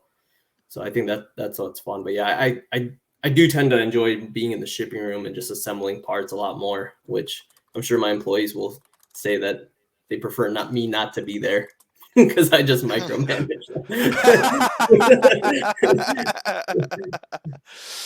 uh you mentioned one thing too, or you mentioned this offline the other day, and I thought it was really, really cool the way you mentioned it. Is that when it comes to suspension, this level of work, it's not really your common DIY guy that does this type of work. It's not an air filter. Ooh.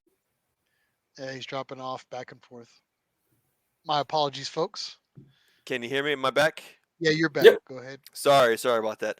Fun. It's complex work, just even by design, and just by the amount of manpower that you're doing this stuff. You were mentioning the instructions that come with this product, and Yeah. first of all, I think what you have now is very thorough, but you're even thinking about going even more detailed. Yeah. Is that Yeah, right? I think the next step, You're gonna add which a pie chart. Huh? what? Add a a, pie chart or a pie something. chart? No, we're just joking. We're just Yeah. messing with you. No, Yeah. yeah, your instructions, honestly, I like them. And you were like, "Oh, we're gonna step that up. We're gonna kick kick it up." How? Yeah, I don't know. I think our instructions are good, but I think there's a lot of room for improvement. I think because like as car guys, when there's something wrong, generally the first thing that we do is like, how do you fix this on Google? And then Google, you realize like it's not super detailed, so you go on YouTube right away. And I think that's kind of my Yes. goal, is to start making really good, thorough YouTube videos. And Yes. I not now that I got my garage back, we converted it into a studio with all the nice fancy lights and stuff, which would be where we start filming. So one of my friends that's local here, he dropped off his S30, and we're doing a full install of the track attack all the way down to just regular knuckles and control arms and tie rods, because I think that's going to be crucial for the people who are installing it, and also the shops, because shops will probably use that data and install video to quote a job. And we work really closely with a lot of shops like Godzilla Raceworks or wow. Z Car Garage, and then JDM Legends and Dots and Spirit, and so like all these other shops that are regular customers of ours, they know how to install it because they've done it so many times, but it would be nice to grow our aperture, and then for shops that will say, yeah, we want to see a video because we don't know anything about Datsuns. It'd be nice to have that part. I will say I'll read through instructions, but I'm getting, as I get older, because videos were never existent for us. Back when we were kind of in the game, it was just forums, instructions that you got, and then always reference the factory service manual. That was it. That's all. That's all the tools we had, in our toolbox, if you will, to get that done. So the video really is a game changer, and you have other companies that are utilizing that. That makes sense for you to evolve to that. And get that out there for you. Plus, it's always nice to have the notoriety, and it's a really good marketing piece too as well. So kudos. Yeah, we hope to finish the YouTube videos in like end of this month, because I think it'd be definitely useful for a lot of people. Okay. So at this point, we're going to open up the floor, if you will, or the chat, up to some tech questions. There already has been a few questions, and I'm going to go ahead and jump back to those. We want to make sure those folks haven't been left on. So this is the part where you're going to have to explain everything for your methodology at this point. But and I'll start off with the first question from Forrest. He asked us a little while ago. He said, "What's the advantage of running cantilever rears? Is there more space for the tires with that application?" So a cantilever rear. So he's referring to the Track Tech rear suspension kit. So you'll have more space for your tire. With the upper and lower control arm, you have more control over your camber curve. So depending on how you adjust and what hole you select, you can choose to go more aggressive on your camber curve if you're going on a really banked track like Laguna Seca, or if you're going on a more flatter track, then you can reduce that camber curve, which is something that you generally don't have with the standard McPherson strut that's factory on the car. In terms of more space, the push rod does allow you to run a wider tire. It does depend on what wheel size you run. If you're running a smaller diameter, a larger diameter wheel, then you would almost get the same amount of tire space. But if you're running a smaller one, it does improve your wheel clearance, and you're able to fit a fatter tire in the back. Okay. Another question from Forrest. And by the way, if anybody is in the chat right now and you have questions for Ohm, now is the time. Just drop them in the comments, and we'll try to sort through them as long as we don't go too crazy over time tonight. Actually, this was another question from the same person, Forrest. He asked, "What simulator are you using?" And keep in mind, this is something proprietary. You don't have to answer that. It's if you choose to answer that question or not. I think you it's can bow out related, or So as far as simulation for suspension, I won't comment on that. But as far as simulation for FEA testing, we use Autodesk Inventor, and then every once in a while we use Pro-E Creo. Really depends on what we're trying to test. So we noticed like Autodesk Inventor is good for doing a lot more assemblies, and I guess kind of gets you a good rough number. Pro-E Creo is a lot more engineering based, so it's a really finite. So you have to, once you get your Autodesk Inventor numbers figured out, I generally try to double check it with using Pro-E because it's a lot more, I guess, technical, if you will. Okay. Makes sense. Yeah, I use in my day job. I use Inventor pretty often, and you're right. There are other software packages that have more features than Inventor in general. So yeah. Okay. I had a question actually from myself. From Miles. Okay. Well, this is more of like installation questions. And this is the trick I've been using for a while. Is like, so say for instance, you've got a brand new arm that you're about to fit to a car, and then you're powder coating it, or in my particular case, POR 15, an entire frame or whatever, putting something on. Now the trick when you're putting gussets and you're going to weld those onto a chassis, Yeah. a trick that I've used in the past is if I'm going to put those gussets in and weld those in, is I've always used a washer as an added space for when I'm putting in the to give me that Well penetration. yeah, yeah, basically to make up for the spacing that I'm gonna have to fight when that powder coat goes on, and we're talking all those extra mils of paint are on the inside, and I'm trying to ram that or grind that down. Is there any other Oh like yeah. little is there any other like little trick that you kind of use when you're fitting on these things, post production, and like a customer has them and they're trying to get them in for powder coating or something like that? Anything Yeah. you So like I guess one thing that we did just company wide, and it only really works for some of our colors or the colors that we standard offer. If a Mhm. customer came in and went to like a pink that was on that slideshow or something like that, that's we consider it dual stage, so it requires a clear coat.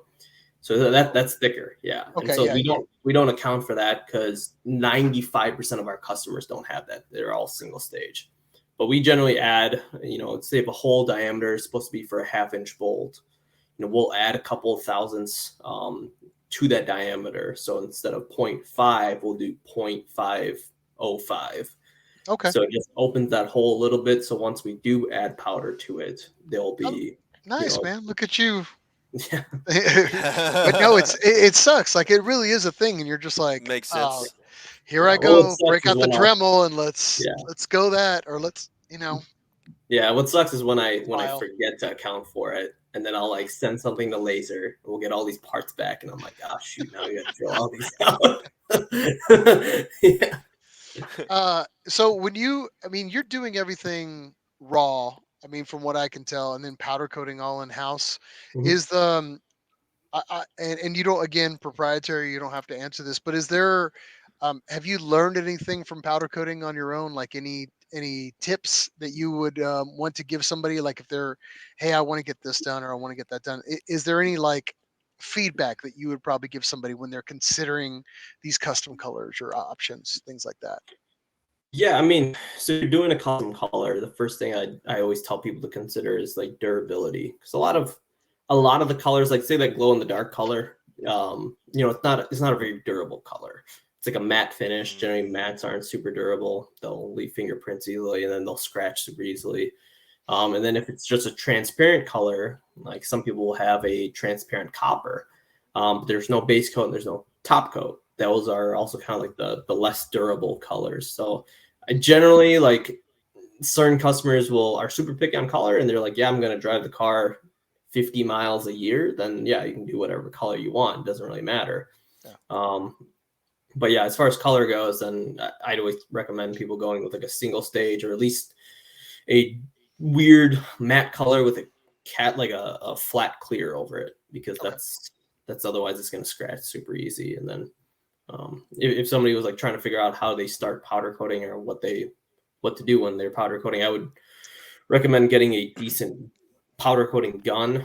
I know there's a lot of companies that sell them for like $120 and stuff, but they really wouldn't get you good adhesion. And so if you sandblast the part really well, it could all be for nothing because the gun itself might not adhere really well. And then high quality powder would be the second thing Okay. or third thing. The right And then powder. and don't Yeah. go. Do you cringe when you see wrinkle coat going on the lowest suspension item? Sometimes, like if it's going to be something that's going to, just the dirty aspect, all that dirt and Yeah, grime is. Okay, yeah. yeah, I've seen it on like lower yeah, bars or tension bars, and I'm just like, and that's wrinkle coat. And when you yeah, go to clean that stuff up, you're just like, oh my god, like yeah. it bites to it, It does. like That's oh it. my Like god. the dirt really sticks on wrinkle. The upside of wrinkle coat is it's super durable. It's like bed Very. liner, so it'll hold way more than a gloss color. It just sucks because it's gonna be a pain in the butt to clean. Like the dirt will So get trapped in it. valve It's gonna covers, be strut really tower braces, everything above the wheel line. Yeah, yeah. that's So we always been have my methodology. Yeah. we have a color called hammered black, and it's like best of both, or hammered gray. Sorry, it's best of both worlds, where you get the durability of the wrinkle color, but then you have the cleanability of a gloss color. So that's kind of what we really like. And it hides oil, it hides dirt really well because it's got black and gray both into the same color, like it specs. So, but it's not for everyone. And it's like, that's what sucks because 90% of our customers will pick just a regular hammered black. But the big thing that comes back to us is, yeah, I got dirty quick. It's true. I only know that because I did that on a project, and I was like, Yeah. I was under the car constantly, cleaning up my wrinkle finish. But I will say it looks cool. Matthew A lot of the commented, he guys, goes, "Wrinkle looks sick." Kyle said, yeah, "But the wrinkle looks so rad." It's yeah. he's I mean, not wrong. the nice thing with wrinkles, like overseas, they have like really strict inspections and stuff, and so a lot of guys will order our stuff as wrinkle black because when they go to get their car inspected, it's harder to see if it's Yeah, factory. yeah, Ah. that's why they rattle can engine bay black. Yeah, It's true. It's because you don't want the spatter. Then you're looking yeah, for it. It's just like, okay, yeah, so but tech and spec, great. yeah. Those Nazis. So it is what it is. But yeah, with that, so that's gonna go ahead and wrap up tech. I think we pretty much ran through everybody's questions for the Hope most part, so. or we're Yeah. kind of running low on time anyway. So, but at this point, you've come a long way, and it sounds like you've got a lot of really good people in your corner. Yeah. Um, you know, did you want to give out any shout out to anybody? You have a long list of people you'd like to kind of thank at this point. Well, yeah. I mean, first and foremost, my wife. She's definitely been very patient with me, with how much I work, Ooh, and so that's without her, I don't That's a think good one. we'd be where we're at. So she was helping me pack parts when we're that's on Saturday date nights and stuff. But Yeah. so yeah, I mean, I'd definitely like to thank her. My parents, because my mom's a very forgiving person, especially with me taking over her entire garage and building Yeah. my car. So her, and then all my staff, like Riley, Jack, Dane, Cam, Grant, Tyler, like all these guys have been just solid. Jack just got his 3 years at our company a few days ago, and Oh. yeah, just everyone else is going to be, they're already on their second year, and then in a little bit they'll be on their 3 years. So yeah, we kept staff really well, which I'm super super proud of. That's for sure. good retention, man. Good job. Yeah, Awesome, So, dude. yeah. any I, vendors or customers you want to give a shout out to besides everybody that's on tonight with us? But yeah, besides the Apex gang. But yeah, I mean, any vendors or customers or influencers. Yeah, and you can give a shout out to people in chat. I'm just joking. anybody Yeah. you want, man. Yeah. But Yeah, I anybody you mean, want. we did that Power Nation TV. We sponsored them on, and they're on YouTube, and they've done a pretty awesome Z build. They showcase their products really well. Ben Court, who had that black S30 was on the slideshow, he tracks his stuff with our full kits and really beats the hell out of them. Kyle, who's in the chat, he has a full front suspension kit with the Z31, which has been pretty awesome. And then yeah, besides that, I mean, like our vendor or our customers, like Godzilla Raceworks, they're awesome. They're out in Texas, and then Dot the Spirit out in Virginia, JDM Legends out in Utah. I'm not gonna remember all of them. So Yeah, I was gonna say Of it. course, not to put you on here, the spot or nothing. Yeah, Yeah, yeah. you've actually SCR grown Pro so in much. Texas, like Yeah. yeah, I know. I'm not gonna. If they're listening to this and I forget your name, like I still value it a lot. Of course, of course, of course. Yeah, yeah. Well, for the nameless folks that we've left off here tonight, there is just a general kudos to you. So don't feel salty if we forgot anybody in particular. So yeah, For sure. but Honestly, man. I did want to mention here too, again for the guys, if we haven't made it abundantly clear enough for those who are listening and for those who are watching with us tonight, that if you've got if you own any early model Datsun, Nissan cars, and the chances are Apex Engineers got some product to support your build. So I definitely want to direct them to your site. It's apexengineered.com. Did I Yep. get that right? Yep. Okay. And I know social media, again, I'm a personal fan of the social media, Instagram Reels, Facebook. Again, I would just say for me to you, man, keep making those, man. I enjoy watching them. Yeah, no, they're fun to make. It's fun to see the guys get creative and stuff. Yeah. And Yeah. for anybody listening today, we followed you. Obviously, both Mike and I subscribe to everything you have, and you do run discounts and codes from time to time. For those that do they need to subscribe, or you just kind of let them know about the code? And is there anything current that you're running right now? Right now, we have a discount always on the down low. If you sign up to our newsletter through our website, it'll have a little pop up and it'll say stay in the loop. If you put in your email, it'll spit you out a code, and that's valid till pretty much whenever. And then we always run our annual Black Friday sale. We might sneak a few sales in this year just for fun. Hint, hint, there might be a tax season sale. But yeah, that's right. First of the year, man. Do it. Yeah. Do Tax it. season. Yeah. So, but yeah, we just want to make sure that we're fully stocked and keep our lead times low. So that's why we generally don't have a ton of sales a year. But yeah, we always have you do 1 or 2 sales. But if you sign up for the newsletter, you get a discount right off the bat, and then usually if you call me, I'll give you something. I saw you on the podcast. Yeah, I saw you on the podcast. Yeah. Nerd. What's the code for that? Just said nerd. Nissan nerd. Code. Right. Yeah. And it's a 20.0001% code versus. Oh yeah. Exactly. It's gonna You be. got to take it. Oh, The smallest discount will be the nerd discount. It'll actually hurt you by using the Nissan Nerd promo code. Don't use our. Yeah, don't use any. Actually, they add money on top of it. But yeah, honestly, man. Again, thank you for coming on with us here, Ohm, and taking the time to chat with us this evening. I know you're very busy. Dude, Obviously, busy. you're gonna go right back to designing some more stuff when you're done with this for the rest of the night. So into the night, you're gonna keep designing. So, but again, man, thanks again for coming on with us. No, absolutely. So it was a pleasure to have you on. We would love to have you at a future time when you start developing a new platform. Definitely come on, talk to us, nerd out. We'll on the chat with us again sometime. So that'd be awesome. Yeah, no, let's do it. I'm super happy you guys invited me. It was a lot of fun. Oh man, it was great to have you. Thanks enjoyed again it, for man. being with us Yes. tonight. But let us know in the future if we can support you in any way, and if there's anything in the community that you'd like to shout out about, definitely let us know too as well. Anything along the way, if you want us to share the You word, need to see we can do that this. for you. Let us know, and we'll definitely plug it if we need to, and for you, anything we can help the business out with. So let us know. Awesome. I appreciate it, guys. Oh, no problem, man. We're gonna kick you to the virtual green room, and then you can hang out with us for the after party, if you will. After party. but thanks.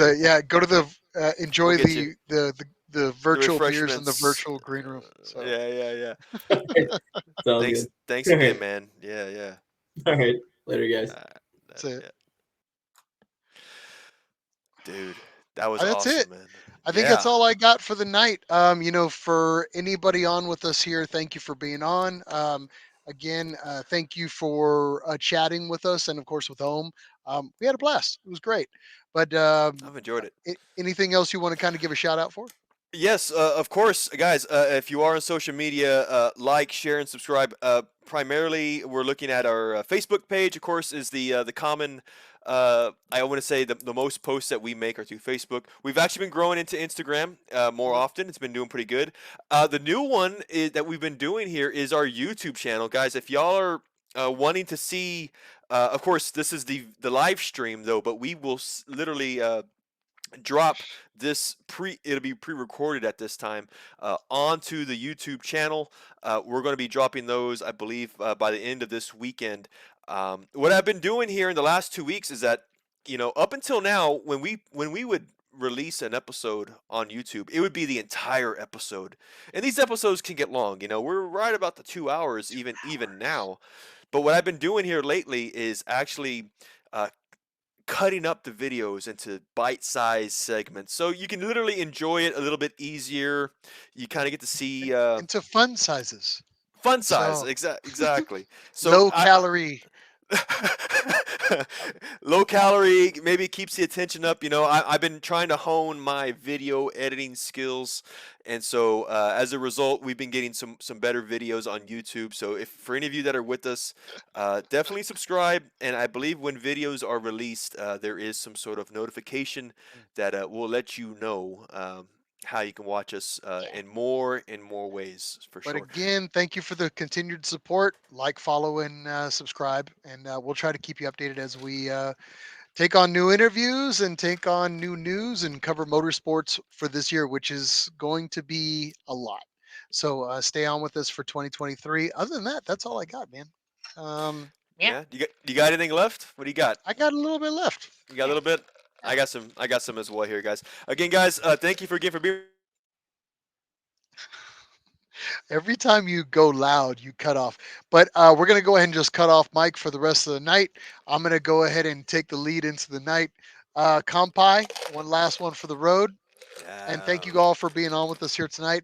Again, our apologies about the blips and the bleeps, the bleeps and the creeps. So We're gonna yeah, get on we'll that. Yeah, we'll we'll fix uh, that up. we'll make sure that we're not doing dial up anymore for you guys out there. Make sure we got some sustainability. But again, thank you for being on with us here tonight. Get in your garage. I always like you better when you're in the garage. So get in there and do something cool for this weekend. And we'll see you until the next time of the Nissan Nerd Podcast. Thank you for being on with us tonight. All right, guys. All right. Again, we'll see you in about 2 weeks. Next episode. Again, later, guys. Bye. Go away. Go.